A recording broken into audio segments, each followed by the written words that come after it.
Degenerative disorders of spine. As you know, the low back pain is one of the very common symptoms for usually patients having spine problems. And as common it is, there are also multiple causes of the low back pain. And degenerative disorders of spine, as the world population is aging, especially in the developed countries, its frequency and its actually incidence is increasing overall. We'll be discussing today exactly the mechanism, the pathophysiology of this disease, that is the degenerative disorders of spine. So what is degenerative disc or disorders of the spine? As you know that our human body in the spinal canal and the vertebral column is made up of, first of all, the vertebral bodies.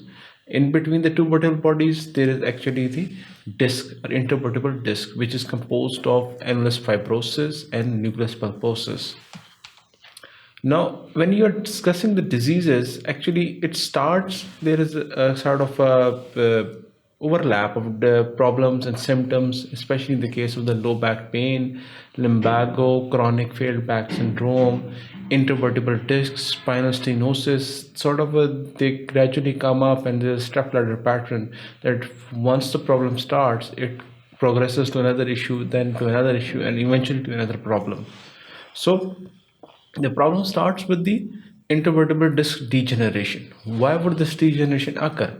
This degeneration can occur to multiple causes. It could be trauma, it could be chronic infections, it could be the infections which are over the time, or even the some most common cause is actually the aging itself.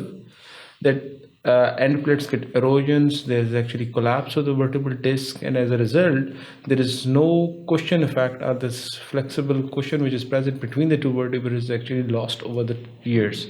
And this actually not only hampers movement, but this also increases the problems associated with the bone osteoporosis and degeneration. As you know, the spine is a kind of a structure in which you can visualize the multiple cranes lying on the top of each other. Then definitely there would be pulleys would be hanging there, for example, which are actually the muscles and the ligaments. Then in between them you have intervertebral discs. So if one part or one part of the whole thing actually collapses or degenerates, the problem is that there will be increased strain and stress on the other structures. As a result, once the degeneration occurs or there is a reduced disc space between the two vertebrae, the problem is actually this overall load is being shared by other structures. A normal intervertebral disc contributes about 25% of the disc height. So if that disc height is lost, what would that then happen? This would increase the stress on other structures, that is the anterior longitudinal ligament, posterior longitudinal ligament, posterior spinous ligaments, and posterior column other ligaments like ligamentum flavum, interspinous ligament, transverse ligaments, and all that. And that is the result. Once these ligaments starts to fail, they would further create problem for the muscles which are actually attached to the spine. So this is the whole spinal column actually moves in a unison, and if one starts to create a problem or if one collapses, then the stress is actually increased on other structures which are actually normal. But that is how it all starts. Once with aging, the intervertebral disc degeneration starts to occur. This actually leads to reduced joint space, reduced flexibility, reduced motion at the intervertebral level, which further strains the ligaments and muscles which are actually surrounding the spinal cord. Now this degeneration may lead eventually to or progress to acute intervertebral disc prolapse. Prolapse means the disc is actually coming out of the intervertebral levels and back into the spinal cord or spinal canal. Now, as you know, the spinal canal is not supposed to be where the disc should be. And when it starts to come in, there is a limited space available for the spinal canal, and normally that is about 17 mm. So if that space starts to reduce, that would actually start to hamper it starts to affect the nerves which are actually traversing the spinal canal. And normal space is about 17 mm, and if it reduces to 14 mm, this can cause a significant stenosis of the spinal canal. So you can very well imagine the only space which is available is about 3 mm. So once the disc degeneration starts, this nucleus pulposus or annulus fibrosus may protrude or extrude into there will be sequestrated into the spinal canal, and this can significantly increase the spinal stenosis. So one thing which we need to remember is that problem may be the initial cause may be one, but as the disease progresses, it may from degeneration it may lead to prolapse, and from prolapse it may eventually lead to symptoms of radiculopathy, myelopathy, or eventually the spinal stenosis. Depending upon whatever the root cause was, eventually it would affect whole of the spinal canal and spinal column. Now, with this, as you know, once the disc prolapse starts, this may be symptoms of radiculopathy, but if it has not affected the nerve, as I told you, once the degeneration has occurred, this will actually contribute to the stress over the other structures, which will eventually create problem for the ligaments as well as the muscle. And once the muscle spasm starts to occur, the patient complains of low back pain. And probably the low back pain, once the patient has come up, there may be an acute cause. For example, patient may be having a problem with especially had a trauma or has lifted a heavy weight, and this resulted in acute intervertebral disc prolapse, and patient may come with a low back pain. Or the problem was not acute, there was chronic degeneration, patient had issues, but now the patient comes and complains of increased intensity of low back pain because the disc degeneration has occurred to a level where it has started to affect and started to create problems for the spinal canal, and this is leading to the low back pain and muscle spasm.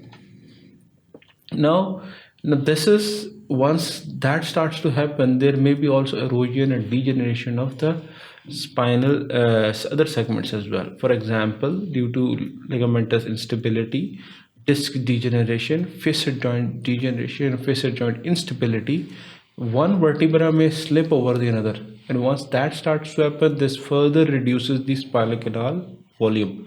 As a result, which will further lead to spondylolisthesis or slippage of one vertebra over the other, and eventually this may progress to spinal stenosis as well. So if you see, these are interrelated diseases which eventually produce specific type of spinal stenosis, and as a result, this can eventually produce for any form of a myelopathy or a radiculopathy, but the root cause may be the degeneration, it may be prolapse, or it may progress from degeneration to prolapse, eventually low back pain, to spondylolisthesis, and eventually to spinal stenosis. And once it has reached the stage of spinal stenosis, this may have already affected the nerves which are traversing the spinal column from that level, and patient may be having a significant radiculopathy or myelopathy, eventually leading to chronic back syndrome or failed back syndrome. So it's kind of a spectrum, starts from simple things, eventually complicating into a lot of complications, and eventually leading to failed back syndrome, which may be having a very severely debilitating problems for the patient. Now, how does the aging occurs? As you know, that intervertebral disc is more made up of two things. This is there's an outer layer which is called as annulus fibrosus, and then there's an inner layer called as nucleus pulposus. Outer layer is made up of mainly of type 1 collagen, and it has actually high collagen content as compared to proteoglycan content, while the inner nucleus pulposus has mainly the type 2 collagen. It has a high proteoglycan content as compared to the collagen, and it's almost 88 to 90% is water mainly. So it's actually kind of viscoelastic structure which is providing that flexibility on which the vertebra can move, but it's resistant enough that it actually prevents the slippage or distraction of the vertebra over another. So it's kind of a structure which provides that exact medium for the vertebra to move without friction in a flexible manner, but it actually also prevents the slippage of another vertebra over the another structure. Now, when we look at the pathology, this is a normal intervertebral disc. Now, if you see it over here, this is a normal disc, which when you can see appreciate a laminated annulus fibrosus. But as the disc starts to degenerate over the period of years and old age, you see this is actually where you have a reduced disc space. This is the annulus fibrosus, nucleus pulposus is decreased in height, although it's not a completely torn, but it actually has reduced in height as a degeneration starts. If you see it over here from inside, you can appreciate there's something wrong, and but not maybe not massively wrong. On outside, yes, you have nucleus fibrosis, but nucleus pulposus has started to degenerate, or actually there is actually increased loss of protoglycans in the nucleus pulposus. This is where the nucleus protrusion has started to occur. The nucleus pulposus is actually coming out of this end plate into the spinal canal. What happens is the annulus fibrosus is actually made up of type 1 collagen. It's surrounding the nucleus pulposus in multiple layers. There are actually pores which are called as end plates. That is, the nucleus pulposus receives nutrition from outside. The nutrition crosses the end pores and goes into the nucleus pulposus. Similarly, the vascular supply is also coming from outside in, and that is going through the end plates as well.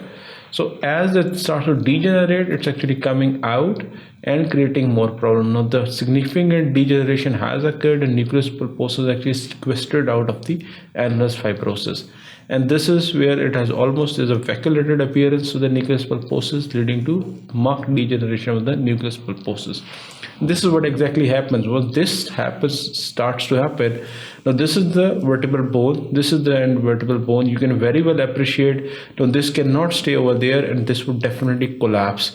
As a result, the ligaments would become fibrosed, and the ligaments on this side would stretch up, and a lot of pressure would be placed on ligaments on this side as well as the remaining disc which is present, and this would further accelerate the degeneration of the disc which is actually left behind.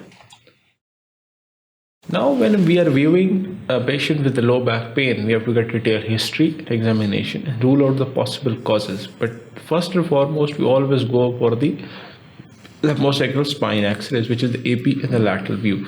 On the lateral view, you can appreciate over here in this x-ray that if you see, this is the discs, intervertebral discs between this and this vertebra, and between L5 and S1, you can appreciate there's almost loss of disc height or almost a complete loss of the intervertebral discs. There may be some disc protruding over here and going into the foramina. Now if you see the foraminal level over here, and you can appreciate the foramina through this, therefore the nerve which would be exerting through this foramina would definitely be compressed, and once the degeneration process proceeds a certain limit, there may be signs symptoms of radiculopathy, eventually progressing to some form of myelopathy as well. And this is another lateral view. You can appreciate this, that there is straightening of lumbar spine due to muscle spasm. This is the foramina of the above level, and if you can appreciate, the foramina has reduced in size over here as well. There's definitely some form of disc degeneration. You can appreciate almost the loss of disc space. Posterior osteophytes may be there as well. This is due to the degenerative diseases of the spine overall as well. Now this is another myelography of the CT myelography of the discs, and you can appreciate in the body, this is the annulus fibrosus, and there is vacuolated torn nucleus pulposus due to degeneration of the nucleus pulposus inside the disc space. Although there may be some facet degeneration which is also visible over here, but that is most importantly what shows is that the main problem is the nucleus pulposus. It is actually herniated into the spinal canal. On AP, you may see sometimes that overall degenerative changes of the spine. For example, you can appreciate that osteophytes or bone spurring which may be occurring, and this is a general shows that there may be a generalized degeneration at multiple levels due to the effect of aging, and this may be due to the problem may be associated with the aging of the disc as well. Now, what are the secondary effects of intervertebral disc generation? There are certain diseases which may mimic the kind of X-ray patterns which we will see usually. For example, Forestier's disease, or it's called as DISH, which is diffuse hyperostotic stenosis, in which there is actually, you can appreciate this formation of syndesmocytes. Now once that the syndesmocytes form, they bridge the spinal column. As a result, you can appreciate it over the syndesmocyte being formed. As a result, they reduce the movement of especially the lateral bending of the spine, and they may mimic the posture of the degenerative disc disease. For example, patient may complain of back pain, muscle spasm, increased pain, especially with the bending movements of the spine, and there may be a reduced bending movements of the spine overall. Another disease called as ochronosis, which is actually homocystinuria, which is actually the deposition of homogenistic acid. There's loss of homogenistic acid synthetase, and as a result, there is actually the homogenistic acid is deposited into the intervertebral discs, and you can appreciate it over there definitely sclerosis of homocysteine, and this may eventually lead to ochronosis. Now coming to the intervertebral discs. Now the clinical features of this disease includes the first and foremost is always the low back pain. Patients usually complain, they are usually old age patients.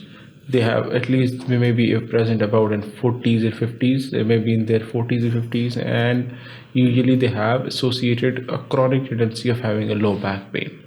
Although it can occur in almost 5% of the males and 9% of the females which crossed more than 40 years, but it is almost 8 times more common in females as compared to the males.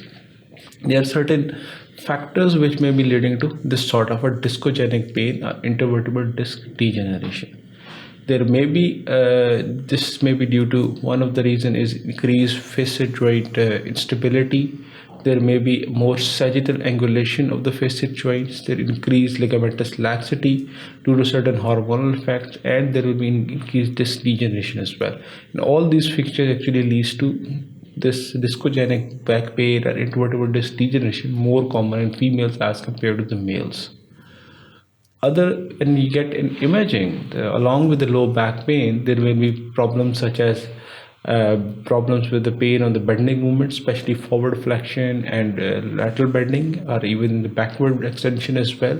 Patient may complain of that whenever he or she tries to pick up something, or from the back, whenever she bends forward, there is actually excruciating pain over the lumbar spine.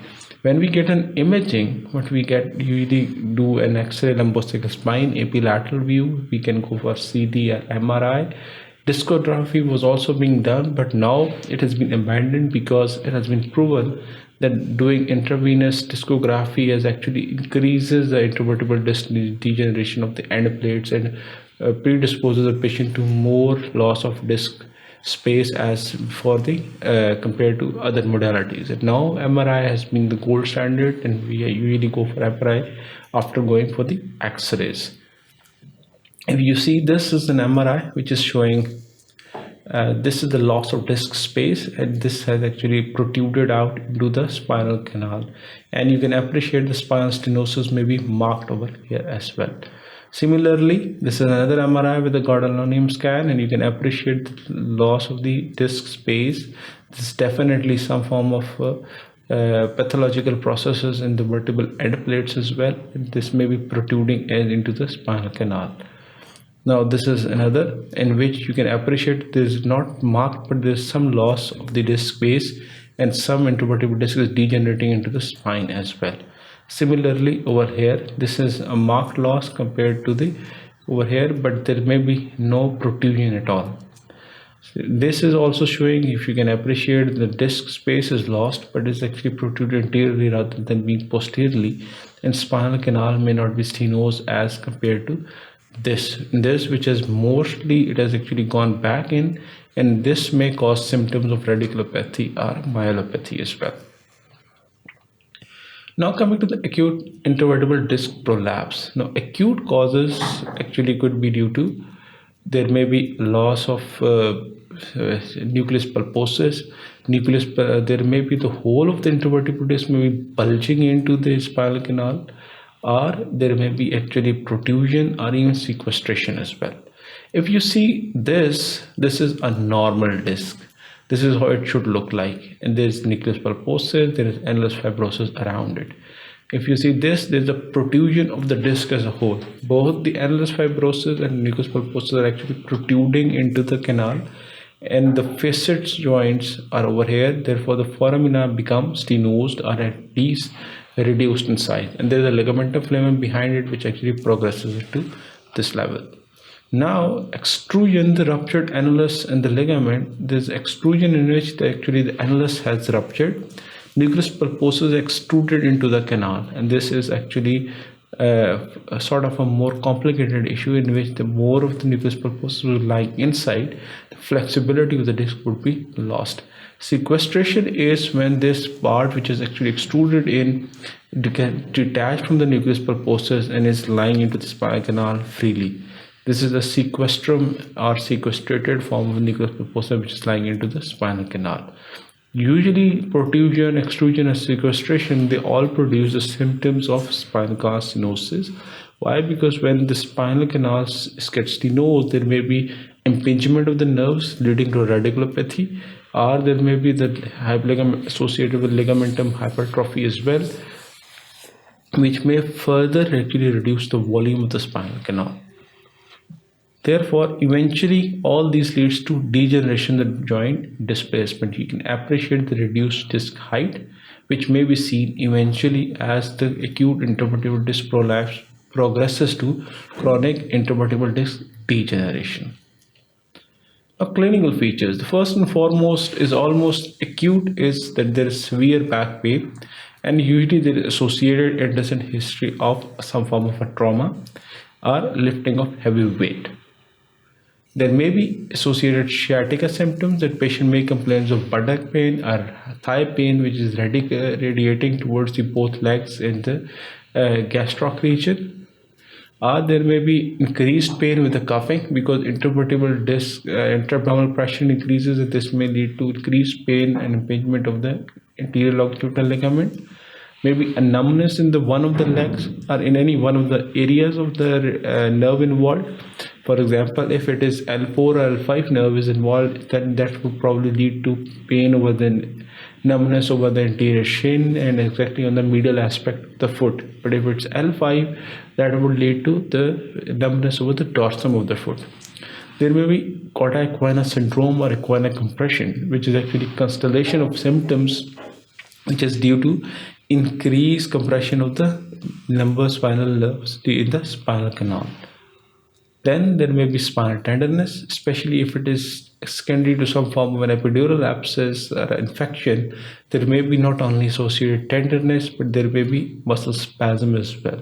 And muscle spasm may lead to severe form of a back pain, and patient may not be able to move around properly, or patient may be having a problem with doing the carrying out the daily activities of living. For example, bending forward to pick up something, or lateral bending, a backward extension may all be very much limited. There may be problem with the dorsiflexion of the foot if it's infected the L4, L5 nerve root. Then there may be associated with the femoral stretch. When you ask the patient to extend the limb, this may lead to muscle spasm, and especially hamstring tightness can cause a lot of pain, especially for the patients with having this acute intervertebral disc prolapse. Now, once we've done the history, we have gone through the symptoms, then what are the clinical signs which we need to look for and need to examine for the patient suffering from acute intervertebral disc prolapse. Most commonly, there may be associated muscle weakness. There will be some features of low motor neuron losses, for example, flaccid paralysis, muscle weakness, and all that. There may be diminished reflexes or hyporeflexia, which may be present as well. May associate with sensory loss due to the nerve root which may be involved, right from the lumbosacral, any root can be involved. But usually if it's L4, L5, because the most common area involved in the degeneration of disc is at the L4, L5 level. So if it's affecting L4 level, then patellar reflex may be diminished or reduced. There will be loss of sensation over the anterior part of the shin, medial aspect of the foot. And if it's L5, then there will be actually loss of some form of ankle dorsiflexion, extensor lucis longus may be lost. There may be patient may not be able to lift his great toe, as well as there will be loss over the dorsum of the skin. So depending upon which nerve root is involved, that type of muscle weakness and sensory losses actually appear.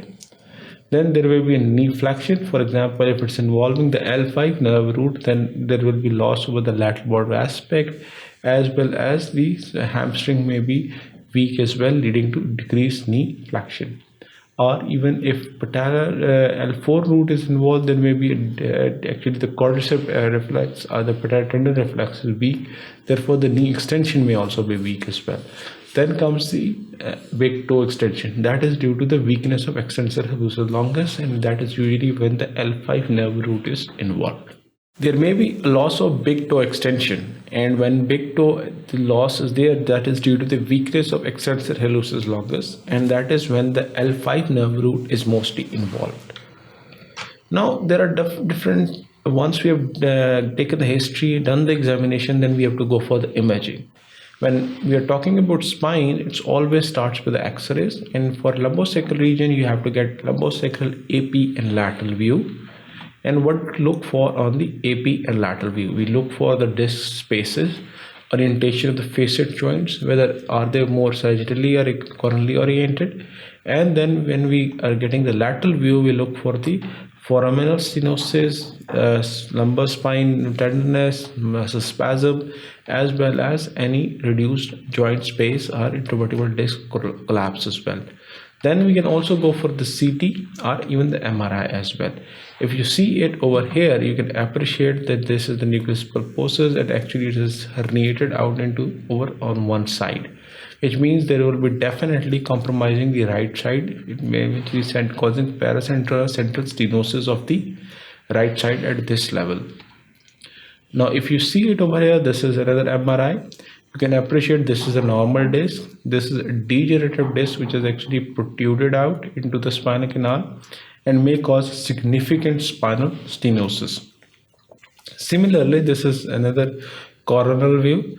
You can appreciate it over here that this is how it is protruding in and may be causing the foraminal stenosis or paralateral stenosis due to the disc protrusion, and eventually causing the symptoms of radiculopathy and other spinal stenosis as well. Now, what are the different differential diagnoses we have to keep in the mind when we are talking about acute intervertebral disc prolapse? This may be due to trauma, or there may be associated some form of space occupying lesion. The most common space occupying lesion is actually the degenerative disc itself. When the nucleus pulposus protrudes out or gets sequestrated into the spinal canal, they actually reduces the spinal canal volume, and that can produce some form of a symptoms of a spinal cord compression due to any space occupying lesion. Then that could be due to the tumor as well. Therefore, you have to keep in mind that there's some form of a tumor or space occupying lesion, or there may be an hematoma over there as well, or it's the most commonly it is always the degenerative disc disease which can lead to this sort of a scenario. Other are the abscesses. When abscess gets collected over there, again it acts as space occupying lesion and actually compresses the nerve root, and which may be mimic the features of the spinal cord degeneration, and radiculopathy may be due to the abscess rather than the degeneration as well. Then comes the tumors. Tumors is another very common cause, although the spine tumors usually are metastatic disease and mainly they're over in the vertebral body. But if they're occurring in the posterior elements, then you have to look for the causes which the other tumors which actually occur in the posterior spinal elements and cause compression of the spinal canal. Then this may be associated with hematoma. It could be post-surgical hematoma or in the epidural hematoma, which may be over there and can cause compression and mimic the features of the acute intervertebral disc prolapse. There may be associated stenosis. Now the problem is, once the degeneration has occurred beyond a certain level, this may eventually progress to spinal stenosis, and then, as I told you, there is actually a stepladder pattern that these diseases overlap. Initially, there may be a prolapse, eventually leads to degeneration. This further progresses to slip of one vertebra, eventually further narrowing this foramina and spinal cord, eventually producing symptoms of radiculopathy or avulopathy, and eventually leading to spinal stenosis. And that is the end point, because once the significant stenosis has occurred, this actually leads to a lot of problems and some of them which may not be very much reversible. The last is interdural pathology. There may be epidural or interdural hematoma which may be lying over there post-surgical, or it could be iatrogenic, or it could be some due to penetrating trauma towards the spinal canal. This may lead to sort of which may mimic a space occupying lesion and eventually lead to symptoms of acute intervertebral disc prolapse. Then rarely, but yes, in the lumbar spine there is a piriformis syndrome which actually causes the symptoms which actually mimic the L5S1 nerve root collapse, but usually not, the problem is not in the spine but over the piriformis muscle. Then what is the treatment of the acute intervertebral discs? Initially there is starts with the, once we have made the diagnosis, then treatment starts with the conservative or non-interventional treatment, which is the treating the symptoms. Initially it's always the bed rest along with the NSAIDs and analgesics. You may have to give muscle relaxants as well, because usually the muscles are tight and there may be a muscle spasm as well. Although NSAIDs and physiotherapy, massage, acupuncture, spinal manipulation, exercise therapy, they have certain role, but there's no proven role of these. Mostly the mainstay of the treatment is NSAID, rest, as well as the physiotherapy.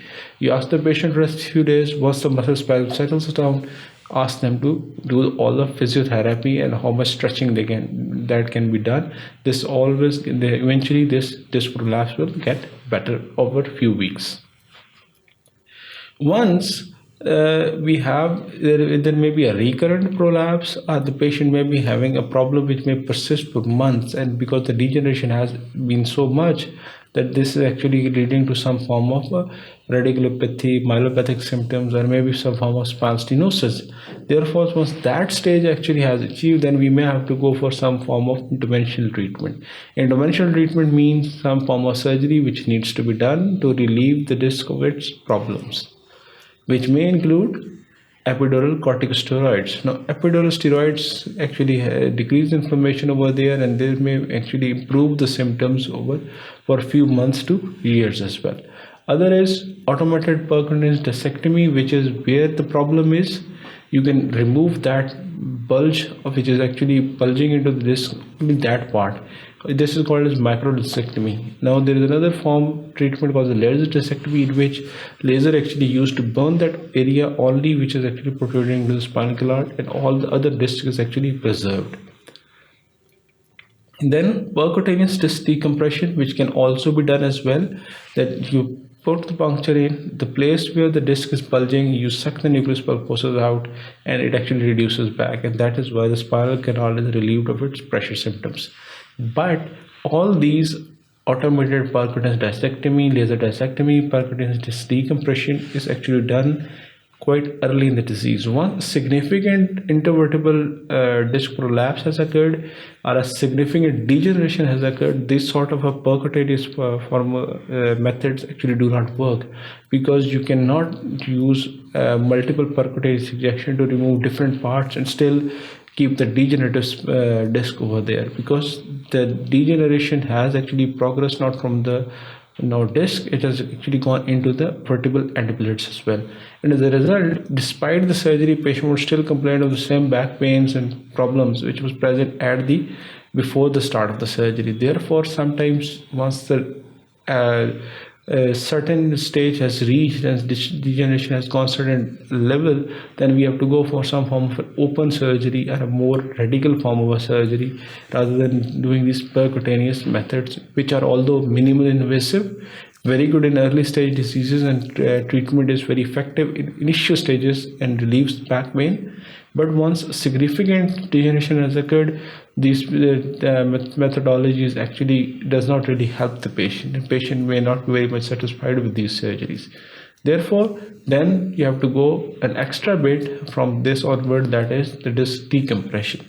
Now, disc decompression means it could be done multiple ways. For example, if you see this is a normal vertebra and the superimposed lamina being done to explain over here. We can go for laminectomy. That's once we remove the lamina out, this would actually increase the spinal canal volume. Therefore, the disc which is actually bulging in or creating compression over there would result in the spinal canal volume would increase, and this pressure symptoms over the spinal canal or the nerves would decrease, which could be in form of a laminectomy. But if it is done at 1 or 2 levels, it's okay. It doesn't really produce a lot of instability. But if it is done in multiple levels, then we have to see that it's going to produce instability, that we may need some form of a instrumented fusion as well, because we need to make the spine stable. Otherwise, the listhesis would occur, and this would further increase the chances of nerve injury and spinal cord compression. Now, other form is laminotomy, that you just remove small part of it, which is actually causing the compression, and small holes actually increases the spinal cord volume enough that it relieves the spinal cord of its pressure symptoms. Then there's extraforaminal approach, that if the problem is not the foramina, if there's at the other levels, then you can remove those areas and relieve the spine of its pressure symptoms. Then with every surgery, whether it's laminectomy or laminotomy or even laminectomy with instrumented fusion, then it always has its postoperative complications. Complications may include epidural bleeding, because there may be iatrogenic bleeding, and the problem with the bleeding is that it can also cause those pressure symptoms which may mimic the acute intervertebral disc prolapse. Therefore, sometimes despite having a surgery, you have this complication, and a patient will still have the same problems which were present before the surgery. There will be dural tears, which could be very problematic, and especially if the dural tears do occur, they have to be a water-tight seal has to be placed during the surgery, because the CSF leak would be very problematic for the patient later on. Then the patient may have a nerve root injury, and during surgery, if that occurs, the patient may have complaints of nerve injury or nerve pains, paresthesias, and involvement of that nerve, radicopathic symptoms, despite after having a very good surgery. And once the spine has been cleared of all the compression, patient may still have that nerve root problems associated with it. There could be incomplete removal of prolapse disc, which where partial discectomy or microdiscectomy have been done, and disc may be still having, once the surgery is done, acutely it is all okay, but after 6 months, 1 year time, the patient starts to have the same problem again, and that may be due to the risk which was present or which was left behind has actually started to degenerate, and which may be now causing the symptoms due to may be causing those pressure symptoms over the spinal cord. And other is the disc space infection, which may eventually lead to epidural abscesses, and which will be very problematic for the patient. Then sciatica can still occur. Why? Because still the radiculopathy symptoms may be present because of the fibrosis which has occurred over there. This fibrosis eventually may impinge on the nerve, and there may be associated ligament flammum hypertrophy, and ligament flammum hypertrophy, fibrosis will still impinge on the radicular nerves and cause those radicular symptoms in form of a sciatica. Now we are coming to the cauda equina syndrome. So cauda equina syndrome is actually a constellation of symptoms which occurs due to the compression of the terminal branches of the spinal cord nerve roots. As you know, that spinal cord ends at L1 level. From then onwards, all the fibers of from L1 to L5, and then as sacral nerve roots as well, they actually kind of descend down in form of a bunch of nerve roots. This bunch is called as horse tail or cauda equina. This kind of actually this is how, that is where the nerve term, this name cauda equina came from. That sort of, because that actually the spinal cord comes down in form of a horse tail. And that is why at this level, when the compression occurs in these terminal branches, this leads to cauda equina syndrome. Now, cauda equina syndrome, there will be multiple causes of the cauda equina syndrome, and when it comes, this may lead to some form of a radiculopathy, or this could be leading to multiple problems, which is such as bladder and bowel dysfunction as well, and associated issues. When we are looking at the patient, they usually have associated problems of some form of a nerve root impingement or myelopathy, and there may be acute exacerbation of problems over the past 24 to 48 hours. Now, the classical signs symptoms of cauda equina syndrome include actually The first and foremost is the bladder incontinence. There may be associated neurogenic bladder and bowel or bladder dysfunction along with the severe low back pain, muscle spasm, as well as the muscular weakness which is maybe radiating down over the legs as well. There may be associated perineal numbness along with the bladder and bowel incontinence. There may be bilateral sciatica, and the patient may complain of radicular pain which radiates from the buttocks to the legs with muscle weakness and numbness and over this area, especially over the posterior aspect of the thigh and the gastroc region. Then there may be lower limb weakness along with the saddle anesthesia. Saddle anesthesia, if you have seen that the patient, when the person sits on the saddle of a horse, the area which is actually touching is the perineal area. This may lead to perineal and buttock area numbness or even problems with the with associated lower motor neuron lesion of the leg as well.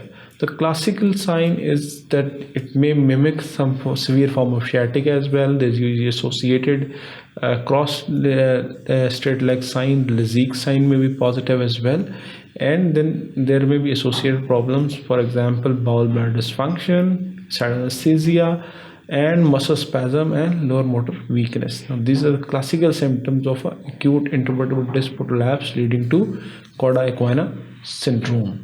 And when this occurs, this is a surgical emergency. This is probably a kind of a situation where something has to be done within 48 hours, because after 48 hours, even the surgery is done, this will have a very poor prognosis and patient may have a lifelong problems of bladder and bowel incontinence. There may be, patient may not be able to completely recover from this kind of a problem. The causes of the cauda equina actually include multiple problems such as any space occupying lesion, for example, disc degeneration, disc prolapse, tumor.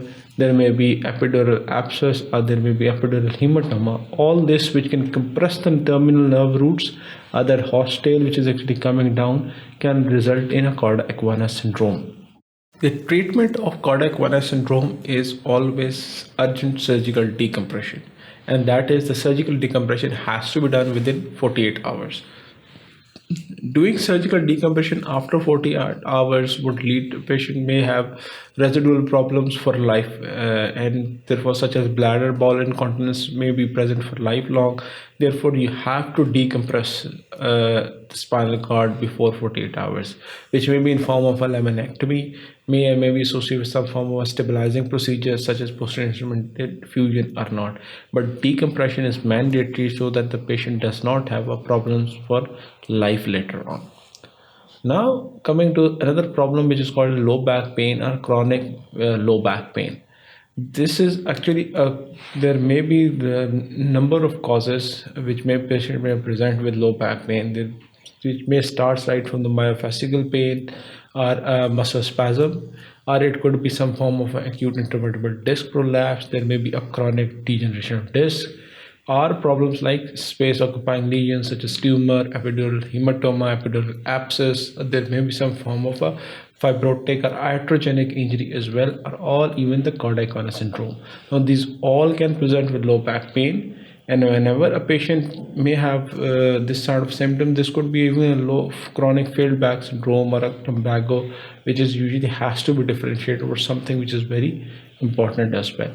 Therefore, as you know that symptoms actually mimic and disease overlap over here. Therefore, when the patient comes to you with a low back pain, you have to get detailed history, and actually if there are no red flags and there's no problem, then we can move on towards the conservative treatment of the low back pain, which could be the mainstay is usually analgesics as well as reassurance, as well, along with the analgesics and some form of steroid injections as well.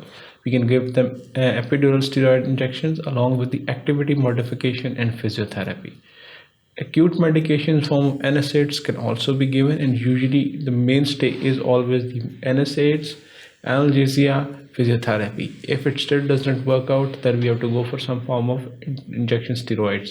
If it does not work for 6 months to 1 year, then we may have to go for some form of a surgical procedure, but that is actually targeted at what is the root cause of low back pain, whether it is acute intervertebral disc, is it chronic degenerative disc, is it something else, is it due to muscle spasm, or is it due to foraminal stenosis, or is it spinal cord decompression, spinal cord stenosis, and what is actually as some form of radiculopathy, what is actually causing the low back pain. Then the surgery is targeted at that level. Then physiotherapy and psychological support is usually continued and has the usually its long-term process till 6 months. Usually all these modality is done so that the patient can get better. But if it does not get better, then you probably will have to go for some form of surgery depending upon what is the root cause of the problem. Our spinal support, which is usually given after surgery and in the case of an acute trauma, can be given, but patient can initially can be some form of lumbar corset be given for 2 weeks. Once the spasm settles down due after the analgesics, then the support can be taken away and patient can be reassured, as well as patient should be asked to go for a lot of physiotherapy. Now, when we're dealing with the surgical treatment, we must remember the surgical treatment of low back pain is directed to its cause. And by the time we have to first eliminate all the possible issues which could be there, and then whatever is causing that chronic low back pain, whether it is the spinal cord compression, it is stenosis, is it spondylolisthesis, is it some form of radiculopathy or foraminal stenosis, then probably our surgical treatment should be directed at the cause which is actually causing a chronic low back pain or chronic low back failed syndrome.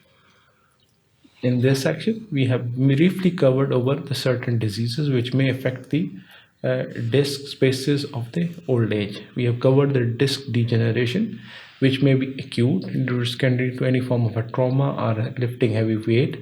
This could be a simple degenerative disc disease of the old age. As the patient we age, there are actually changes in the disc, where especially there is loss of water, there is loss of protein collagen degeneration, there is decreased loss of collagen, there is chondrocyte number may be decreased, although the size of the chondrocytes actually increases, but there is increased collagen degeneration as well.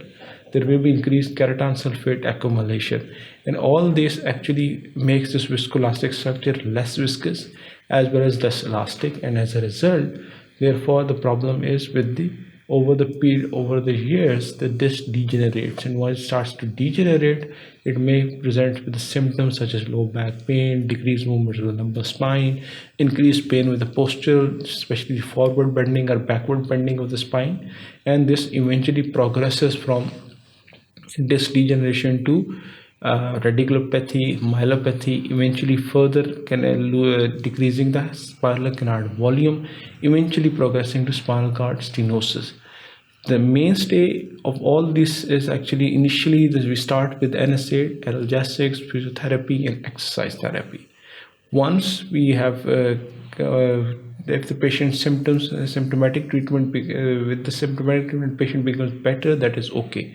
But if there is a problem of recurrence, or the patient is actually chronically having a problem over 6 months to 1 year time, then we may have to go for some form of surgery depending upon what is the cause of the chronic low back syndrome and on chronic low back failed syndrome.